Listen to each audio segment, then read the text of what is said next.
Welcome to BIMG YouTube channel. MBA second year का expertise subject हम लोग international business की बात कर रहे हैं।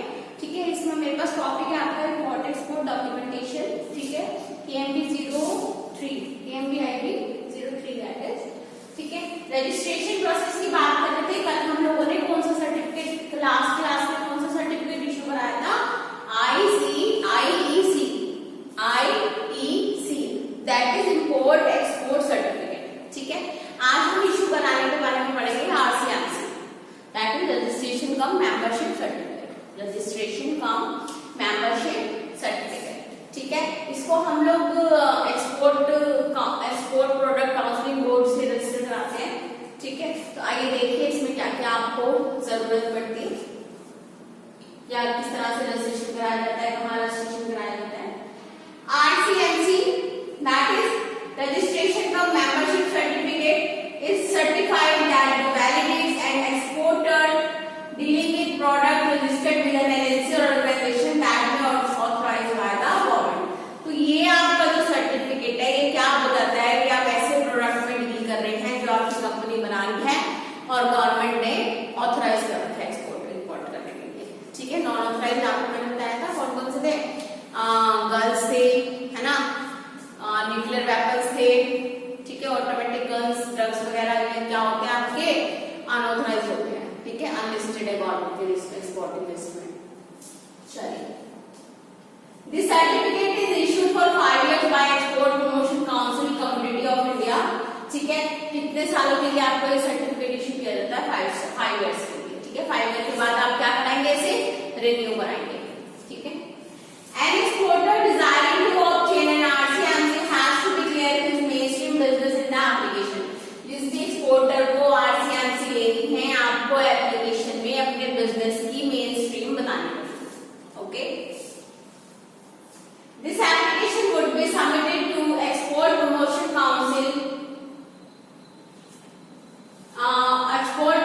Council community board related to the line of business. ठीक है, export promotion council board of India के पास आपको सबमिट करानी पड़ेगी। रजिस्ट्रेशन का membership certificate and exporter using an application specified in ANF 2C register can become a membership of EPC। Sorry, तो आपको कौन सा आपने पहले क्या सर्टिफिकेट कराया था? जब IEC सर्टिफिकेट भरा था तो आपने ANF भरा था, ANF 2A। क्या था ANF 2C सॉरी। ठीक है, 2A आपने वहां भरा था, ANF 2A दैट इज आयात निर्यात फॉर्म। ठीक है, क्या है ये? आयात निर्यात form. Register can become a member of EPC। ठीक है, एक्सपोर्ट प्रमोशन काउंसिल। ठीक है, the applicant is granted with the registration का मेंबरशिप सर्टिफिकेट। ठीक है, of EPC is in the format that is given in appendix 2R। इस format में होना चाहिए जो अपेंडिक्स आपका 2R में डिफाइन किया गया है। To register as a manufacturer exporter, the applicant has to finish evidence for the same। अगर आप मैन्युफैक्चरर एक्सपोर्टर हैं तो जो भी आपसे एविडेंस मांगे जाएंगे वो भी आपको लगाने पड़ते हैं। ठीक है, prospective potential exporters on the application can register and become an associate member of the applicant has to furnish evidence for the same। Prospective potential exporter on the application can register and become an associate member of an EPC। जो भी अपने आप को register कराएगा, सारी formalities fulfil करेगा तो वो क्या बन जाएगा? EPC का एक मेंबर बन जाएगा। ठीक है, RCMC सर्टिफिकेट मिल जाएगा आपको। एप्लीकेबिलिटी, अब कौन कौन एप्लीकेबल है लेने के लिए? तो an individual applying for the following purposes can apply for the certificate. अगर कोई इंडिविजुअल है और वो इन पर्पस से लेना चाहता है, किन पर्पस से नीचे से डिफाइन करे हैं, ठीक है, तो वो आपका एलिजिबल माना जाएगा। ठीक है, फर्स्ट है an authorisation to import export on restricted items. ठीक है, इंपोर्ट एक्सपोर्ट की अगर आप रिस्ट्रिक्टेड आइटम पे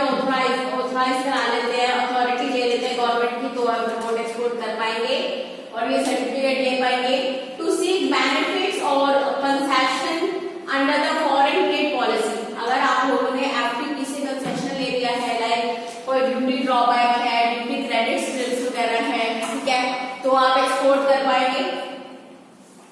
certificate of registration as an exporter of spices, ठीक है, स्पाइसेस के अगर आप रजिस्ट्रेशन आपने करा रखा है स्पाइसेस एक्सपोर्ट करने के लिए, ठीक है, that is issued by spices board will be considered as RCMC. अगर आप लोगों ने certificate export as an exporter spices आपने सर्टिफिकेट ले रखा है, आप स्पाइसेस को एक्सपोर्ट करते हैं मसालों को, है ना, तो आपको वो जो सर्टिफिकेट है वो क्या माना जाएगा, आरसीएमसी आपका ऑलरेडी वो माना जाएगा, ठीक है। And no other RCMC will be applied with any other export promotional council, ठीक है, और कोई आपको अदर यूपीसी से आरसी लेने की जरूरत नहीं है, ठीक। नेक्स्ट है आपका एप्लीकेशन प्रोसीजर। एप्लीकेशन प्रोसीजर क्या है? An application with the concern export promotion council has to be filled using form ANF2C। Exporter can be registered under two categories, namely एक तो मार्केट एक्सपोर्टर होंगे आपके और एक क्या होंगे, मैन्युफैक्चरिंग एक्सपोर्टर होंगे, ठीक है। आरसीएमसी में आपको यूपीसी का वो लगाना है सर्टिफिकेट के लिए, आप अप्लाई करेंगे तो दो तरह के एक्सपोर्टर होते हैं उसमें, ठीक है। The one is market exporter, वो क्या करते हैं, मार्केट एक्सपोर्टर जो खरीदेंगे और बेचेंगे, मतलब इंडिया में खरीदते हैं आप लोगों ने और सिर्फ आप उसका एक्सपोर्ट में डील कर रहे हैं, ठीक है, वहां से प्रॉफिट अर्न कर रहे हैं। एक होते हैं मैन्युफैक्चरर एक्सपोर्टर, ठीक है, तो मैन्युफैक्चर कर रहे हैं और फिर एक्सपोर्ट कर रहे हैं, ओके।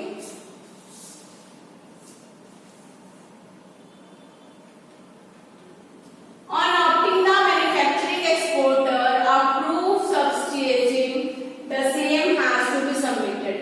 अगर आप मैन्युफैक्चरिंग एक्सपोर्टर हैं तो आपको इसके रिगार्डिंग एक प्रूफ लगाना पड़ेगा, ठीक है, अपनी फैक्ट्री का कनेक्शन वगैरह या जो भी है, जो भी प्रूफ आपसे मांगा जाएगा वो प्रूफ आपको देना पड़ेगा अगर आप एक मैन्युफैक्चरर एक्सपोर्टर है तो। नेक्स्ट है आपका डॉक्यूमेंट रिक्वायर्ड। देखिए क्या क्या डॉक्यूमेंट रिक्वायर्ड है आरसीएमसी लेने के लिए।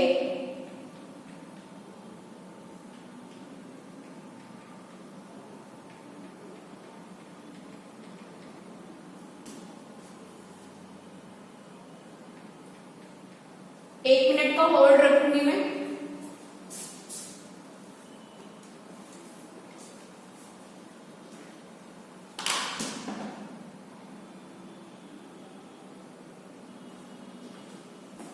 नेक्स्ट है आपका documents required. The following are the required document that have to be enclosed along with the application form. क्या क्या डॉक्यूमेंट आपको एप्लीकेशन फॉर्म के साथ लगाने हैं? Duly filled and signed registration का मेंबरशिप सर्टिफिकेट एप्लीकेशन फॉर्म, ठीक है, आपको आरसीएमसी लगानी है, ठीक है, फिल करके। And self certified copy of IC number. IC number हम लोगों ने आरसीएमसी से सबसे पहले आईसी नंबर, सबसे पहले आपको पैन कार्ड लेना है ना, उसके बाद आईसी नंबर। पैन कार्ड के बिना आईसी नंबर इशू नहीं होगा। आईसी नंबर लेने के बाद आपको आरसीएमसी लेनी है, तो आरसीएमसी लेते टाइम आपको आईसी कोड भी देना है, ठीक है। That is issued by concerned regional licence authority, जो रीजनल लाइसेंस अथॉरिटी आपको आईसी इशू करेगी। Self certified copy of permanent account number, pan card भी लगानी है। सेल्फ सर्टिफाइड मींस उस पर अपने साइन करके, ठीक है, उसकी कॉपी लगानी है पैन कार्ड की। The membership fee of the services export promotion council, और मेंबरशिप फी जो भी आपकी होगी वो आपको पे करनी है, एज अ डीडी बनवाना है, उसका डिमांड ड्राफ्ट बनवाना है। That has to be paid at new Delhi और थ्रू चेक एट किससे, या तो चेक से पेमेंट होगी या आपकी डिमांड ड्राफ्ट से पेमेंट होगी, ठीक है, दिल्ली के नाम पे। That is payable at branches by renting the membership fee, जो भी ब्रांचेस में आप मेंबरशिप फी रेंट कर रहे हैं, ठीक है। Self certified copy of companies MOA, अपनी कंपनी का एमओए भी आपको लगाना है, ठीक। Self certified copy of companies partnership deed, अगर limited, private limited, corporate, institutional है तो आपको एमओए लगाना है। पार्टनरशिप फर्म है या इंडिविजुअल ऑर्डिनरी प्रोप्राइटरशिप फर्म है तो आप लोगों को पार्टनरशिप डीड लगानी है, ठीक है। Self certified copy of trust deed लगानी है आपकी, ट्रस्ट इंस्टीट्यूशन या कॉर्पोरेट है आपका, तो self certified copy of certificate that is issued by registrar of company in regard to companies registered office change. अगर आप रजिस्ट्रार ने जो आपको सर्टिफिकेट इशू करा है या कॉपी इशू करी है, अगर आप अपना रजिस्टर्ड एड्रेस चेंज कराते हैं कुछ भी, ठीक है, तो वो वाली कॉपी भी आप लोगों को लगानी है सेल्फ टेस्ट करके। The last 3 services export data foreign exchange earning that has to be certified by the chartered accountant of company, ठीक है। लास्ट 3 ईयर की सर्विस का जो भी एक्सपोर्ट डेटा है आपका, जो भी आपके रिकॉर्ड्स हैं, वो सब भी आपको कहाँ किसके साथ लगाने हैं, जो आपकी सर्विसेज के जो भी रिकॉर्ड्स है चार्टर्ड अकाउंटेंट उसको अटेस्ट करके लगाएंगे, ठीक है। नेक्स्ट है आपका self certified copy of board resolution of power of attorney issued in favour of signing authority if the name of the signing authority is not mentioned, ठीक है। तो पावर ऑफ अटॉर्नी या बोर्ड का resolution जो भी आपको है signing authority का, वो लगाना है। अगर उनका नाम मेंशन नहीं है तो आईसीएमओए या पार्टनरशिप डीड, ट्रस्ट डीड, वो भी आप इसी जगह पर लगा सकते हैं, ठीक है। और next last but not the least that is self certified copy of GST registration certificate. GST का जो आपकी कंपनी ने रजिस्ट्रेशन सर्टिफिकेट दिया होगा उसकी सेल्फ टेस्टेड कॉपी लगानी, ठीक है। सेल्फ सर्टिफाइड मींस आपने साइन करके, या कंपनी है तो कंपनी की सील वगैरह के साथ, ठीक है। हाँ ओके, चलिए नेक्स्ट है आपका guidelines for registration. When applying for RCMC, an exporter has to declare the mainstream business, हम पढ़ चुके हैं ऊपर, mainstream बताने पड़ेगी आपको business की। Moreover, the RCMC has to be obtained from the Export Promotional Council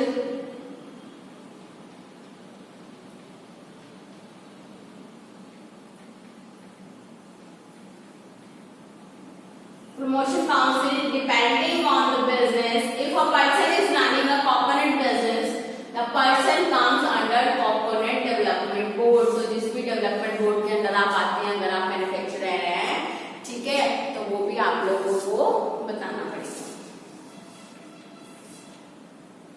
If the person does not belong to any mentioned export promotion council, अगर ऐसा कोई अभी export promotion council आपका बना ही नहीं है, बंदे ने अभी कोई ऐसा एक्सपोर्ट किया ही नहीं है कोई सामान जिसके लिए काउंसिल बोर्ड बनाया जाए, then the person can directly apply for the certificate FIEO। तो वो पर्सन सीधा का सीधा सर्टिफिकेट के लिए अप्लाई कर सकता है बिना काउंसिलिंग बोर्ड के थ्रू गए हुए या प्रमोशन काउंसिल के थ्रू गए हुए, ठीक है। तो वो कहाँ अपनी एप्लीकेशन लगाएगा, FIEO पे, ठीक है। That is called Federation of Indian Exporter Organization, ठीक है, सीधा सर्टिफिकेट वहीं लगाएगा।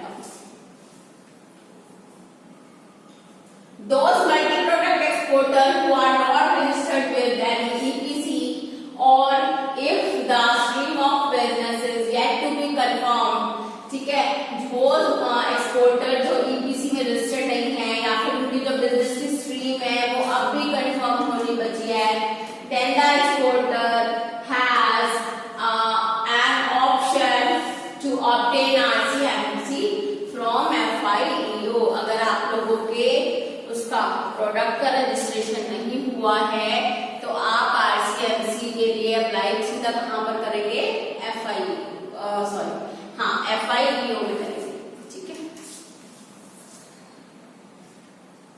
For multi-product exporter having their head office list office in North Eastern state, ठीक है, अगर आप नॉर्थ ईस्टर्न स्टेट में और मल्टी प्रोडक्ट एक्सपोर्टर है, RCMC can be obtained from shellac और forest product export promotion council unless it is for the product that are looked after by APEDA, Spices Board and Tea Board, the exporter of handicrafts and handloom product belonging to the state of Jammu and Kashmir authorized to issue RCMC। अगर आप Jammu and Kashmir के भी exporter हैं, handicraft या handloom वगैरह बेचते हैं, आप भी आरसीएमसी में रजिस्ट्रेशन करवाएंगे, ठीक है, नो मैटर। और अब तो वैसे भी जम्मू एंड कश्मीर में से सारे रिस्ट्रिक्शन हट चुके हैं, जितने लॉ एंड ऑर्डर्स पूरी कंट्री में अप्लाई होते हैं वो भी वहां अप्लाई होंगे, ठीक है।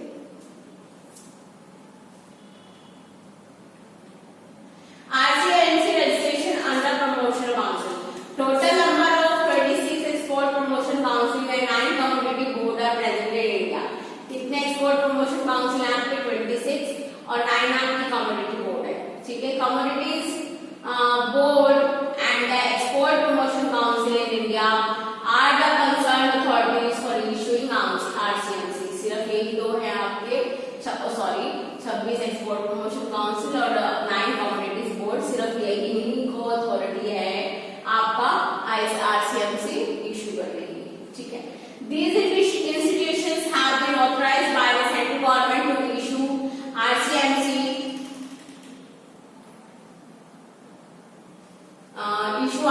to the exporters. Every EPC and the Commodities Board of India categories itself depending on the type of product. In case if the product line of exporter do not come under the category, then shall apply RCMC from FIO, ठीक है।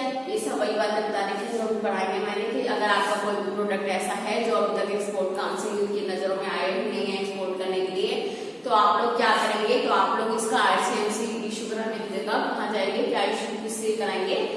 FIO से, okay. चलिए registering authorities, मैं आप लोगों को बता चुकी हूँ registering authorities. Registering authority is a body that is notified by DGFT to register importers exporter as its members by issuing RCMC. The list of DGFT Director General of Foreign Trade आपके notified करेंगे, जितने भी registered होंगे, पढ़ चुके हैं आप लोग पहले। The list of notified registering authorities mentioned appendix 2T लगेगा आपका। नेक्स्ट है criteria for EPCs as registering authority to make EPC entirely democratic and participative in nature for better governance and transparency.